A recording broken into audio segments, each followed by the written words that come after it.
Hi, today we're going to talk about active and passive voice and why it's good to know the difference between the two. Um, Active and passive voice is often confused for past and present tense, and they really don't have anything to do with each other. We'll take a look at exactly what active and passive voice are. Um, so let's go ahead and start here. Use active rather than passive voice whenever possible to create a clear, complete, and concise message. So it's usually better to use active rather than passive voice. A lot of people like to think that passive voice is wrong and active voice is correct. And I don't want to talk about it in those terms because I think it's more accurate to say efficient versus less efficient. And active voice is usually more efficient. So let's use those terms rather than correct or incorrect. Let's just take a look at what these are, or some examples of the two. Passive voice example is instructions were given and they were followed. Now let's take a look at the active voice example. The girls followed the instructions that the counselors gave them. So you see right away that the passive voice construction leaves out some information.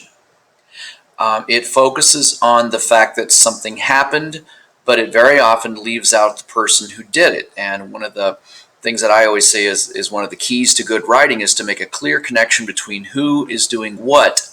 And here we have something happening, but nobody doing it. It's as if it just fell out of the sky. In this case, we have the who here. The girls followed the instructions that the counselors gave them. So we have two actors here, the girls, we have the counselors, we have a couple of different verbs, and that's really what active and passive voice focus on, are just verbs, and it's only action verbs. State of being verbs like is, are, was, were, those don't count. They're neither active nor passive.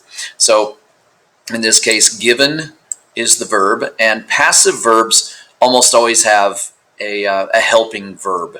Were given, and they were followed. So you see that you have less information, a less complete picture, and as we'll see a little bit later on, active voice puts things in the natural time order in which they occur.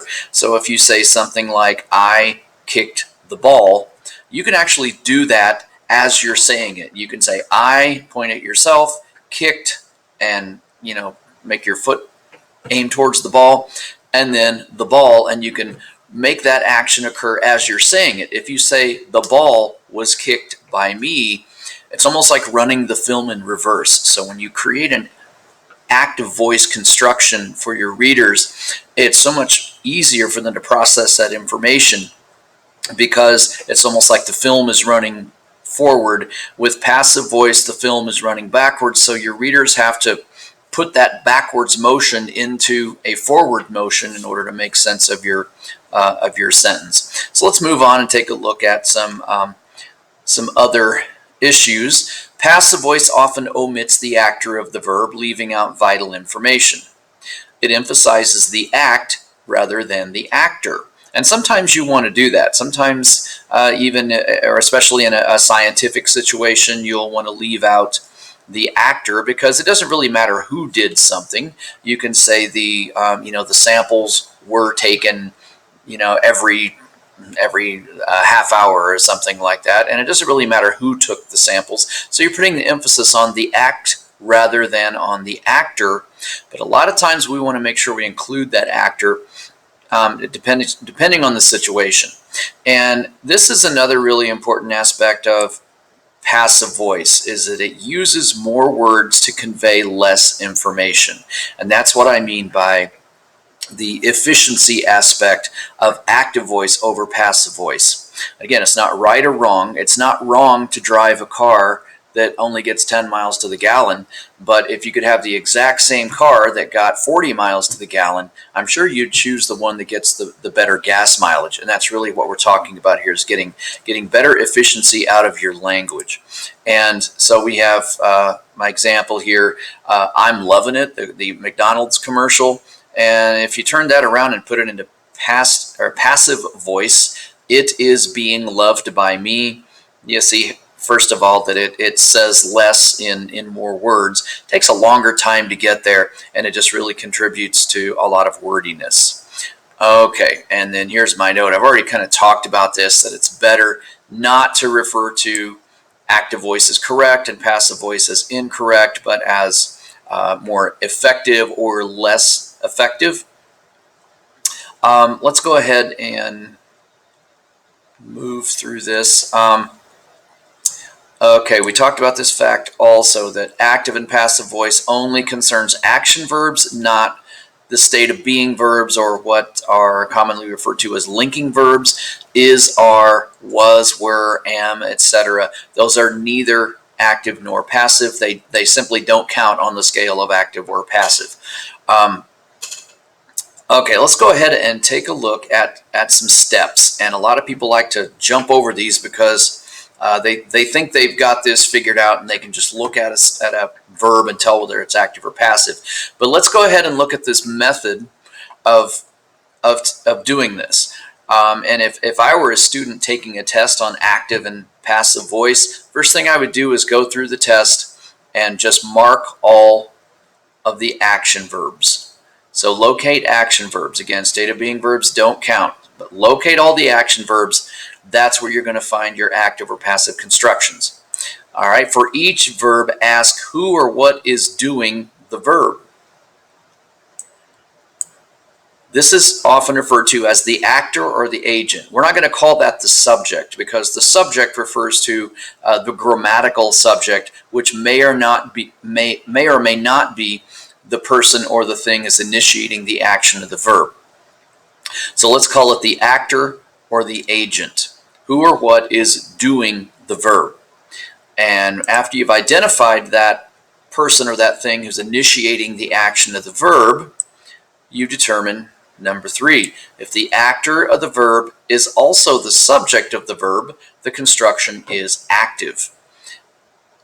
If the actor of the verb is not named or appears in a prepositional phrase after the verb, the construction is passive. And we'll take a look at a couple of examples of what I mean by that. So we have our very simple example of active voice. Fred ate the ice cream. So we have Fred, who is the subject. Fred also is the actor, so we know it's active voice if the subject and the actor are one and the same. We have an action verb, ate, and we may or may not have a direct object here at the end. In this case, we do. It's ice cream. Okay. We flip it around and we put it into passive voice, and now what used to be the direct object has become the subject. And ice cream is not the actor. Ice cream really can't act upon anything. It's an inanimate object. So the ice cream was eaten by Fred, and you see already that we have this nice, concise, direct sentence being turned into passive voice, and it takes more words to say what we've set up here. It's backwards. The film is running backwards. The ice cream was eaten by Fred. We have the actor sort of buried at the end of the sentence in a prepositional phrase, and that prepositional phrase usually begins with the word by. If something was done by someone, that's almost always going to be in passive voice. So we have the subject is really the thing that is being acted upon rather than the actor itself. We still have an action verb, and again, those action verbs that are passive will almost always take a helping verb like was. Okay, so here we have one version of the passive voice. The ice cream was eaten by Fred. That one includes the actor. Now here's another version of it. The ice cream was eaten, and we've taken the actor completely out of the picture. Now, if you're in a situation in which the actor is not really important, that you're focusing on the act, like, I don't know, the house was robbed, then, we don't know who robbed the house. We just came home and we saw that things were, the house had been ransacked and things were tossed around, and we know that the house was robbed. We don't know who did it, so then you would use passive voice, and it's okay to do that. But in this case, the ice cream was eaten. It takes Fred completely out of the picture. And I've always said that when people are trying to distance themselves from an action, very often they'll use passive voice. We see this kind of language being used by people in maximum security prisons. If you've ever watched those prison shows where they interview the inmates, a lot of times they'll describe the crime, but they will completely remove themselves. They will say a robbery occurred and a lady was killed, and as a result I was incarcerated. So you see how that distances the actor from the act itself. So active voice is actually much more honest and much more it paints a more accurate picture of the reality that the language is trying to represent. So let's take a look here at some simple examples. This is an exercise that asks you to identify the verb as active or passive. And of course, again, this only applies to action verbs. So here we have the verbs that are underlined. Was destroyed. We see that it has a helping verb, so that's one clue that it's probably going to be passive. Ask ourselves, who is the actor in this case, or what is the actor in this case? And the house is not doing the acting, it's the thing being acted upon, but it somehow ended up as the subject of the sentence. The house was destroyed by a huge tornado. Well, what was the instigator of the action? The huge tornado. And it's stuck at the end of the sentence in a prepositional phrase. And generally that's not where you want it, unless you want to use that specialized tool of passive voice to convey that message that you want to emphasize the aftermath of the situation rather than the thing happening as we speak. All right, let's take a look here. I think this is a really good example of how we don't want to say a sentence is active or passive, because you can have more than one action verb in the same sentence. And here's a really good example of that. The neighbors bought a car. All right, so there's an independent clause at the beginning, and the verb of that clause is bought. And who did the buying? The neighbors, and the neighbors are the actor. They are also the subject of the sentence. The car is the thing being acted upon, and it becomes the direct object of that sentence, or of that clause. So that clause and that verb are active. Now we come here to the end. That had been owned by a Russian spy. Now we've got a different type of a verb. It's a passive verb. Okay, the car had been owned by a Russian spy. Okay, here's the verb, had been owned. Who did the owning? The car didn't own itself. A Russian spy owned the car, but the actor here is buried at the end of the clause, again in a prepositional phrase that begins with the word by a Russian spy, instead of saying a Russian spy had owned the car. So you can have as many structures or different types of verbs as there are verbs in a sentence. So again, do not say that this sentence is active or this sentence is passive. It's only the verbs.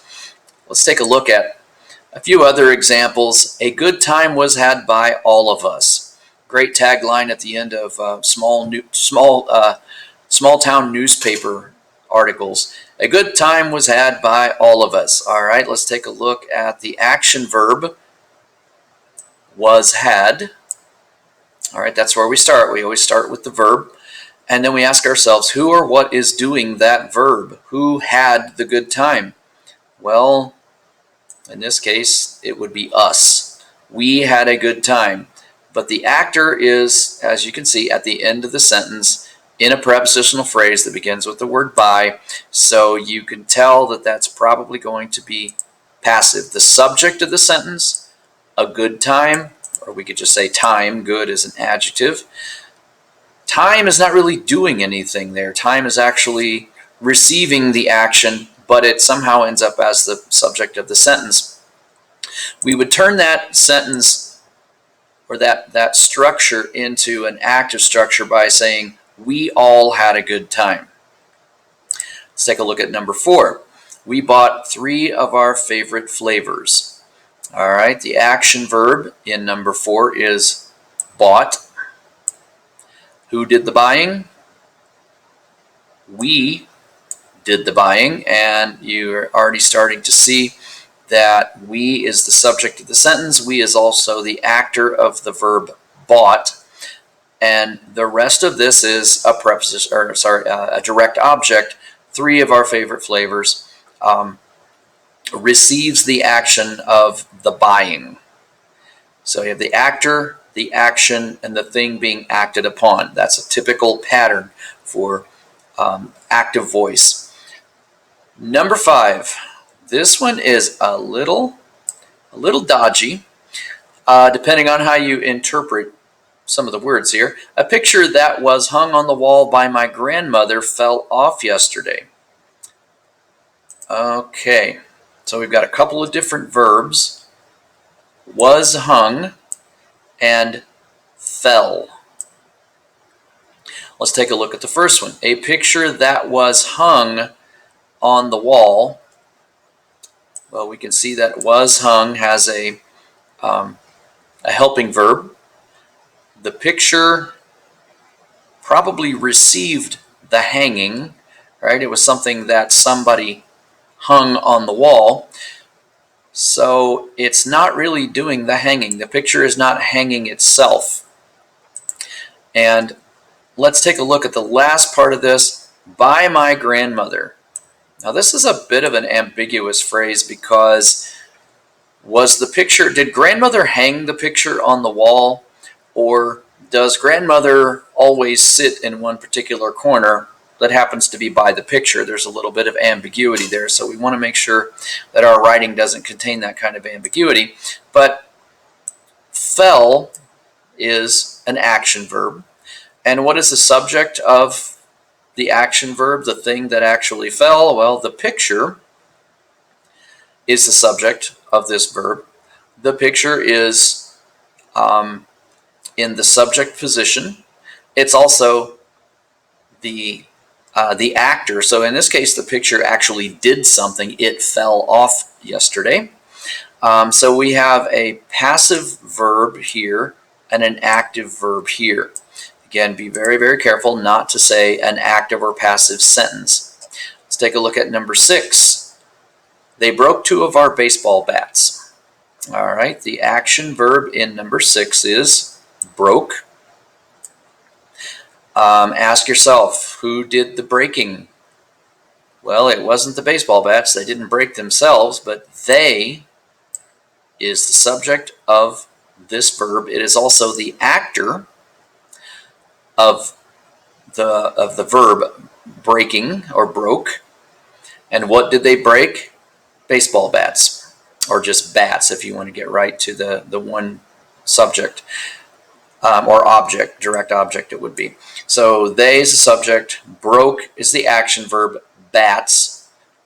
They is the actor and the subject, so therefore this verb broke would be active voice. It's the only action verb in the sentence. So this is the action verb. All right, finally, let's go ahead and take a look at this one. The baseball strike was initiated by the owners. All right, let's locate the verb in this one, was initiated.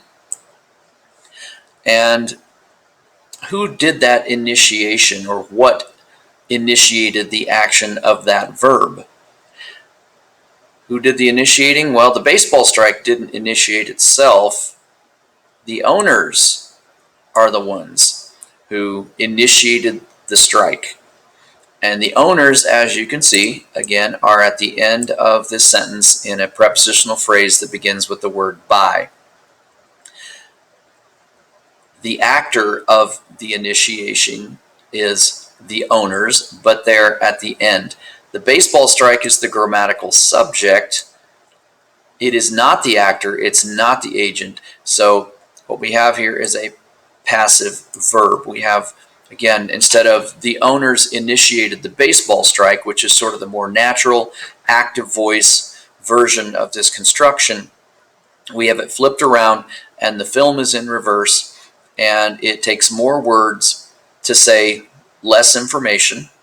And the problem with passive voice is when it gets too dense and too thick and there's just too much of it going on. Like I said, passive voice construction or two on one page is not going to destroy a good essay.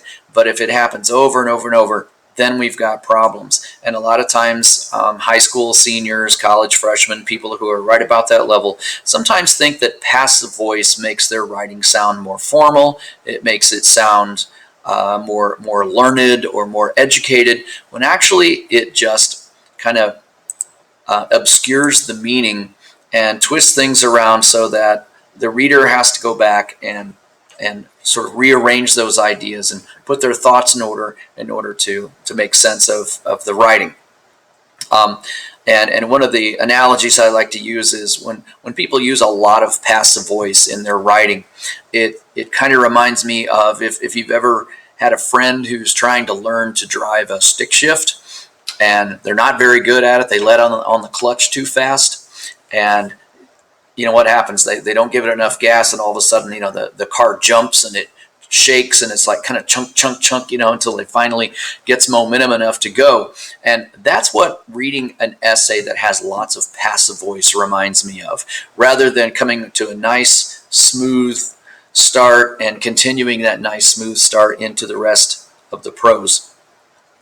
So hopefully that'll give you an idea of why it's important to try to use as much passive or active voice as possible. And I wouldn't do this as you're formulating your thoughts. Whenever you're trying to get your ideas on the paper, you're doing a first draft, just get those ideas out there. Don't worry about active and passive voice right away. I would do this during your revision sessions. So you can look for them yourself. You can go through these and just pick out all of your action verbs. Ask yourself which ones are active, which ones are passive. Remember, go through those steps of locating and underlining all action verbs. Ask who or what is doing the verb. Is the actor or the agent? Also the subject. If it is, it's active, and your writing is probably as efficient as it can be. If it's not, then you've created a passive construction, and try to turn that passive construction into something that is more active. And if it sounds better, then go with it. Okay, then go with the active voice. If it's passive and you try to change it and it sounds just plain silly or just doesn't get across what you want to do, then go ahead and leave it in the passive voice, but make a conscious effort to show that you know the difference and that you're not just gratuitously loading your papers down with passive voice. Okay, well, that's active and passive voice. Hopefully you'll understand what that means and incorporate that into your writing.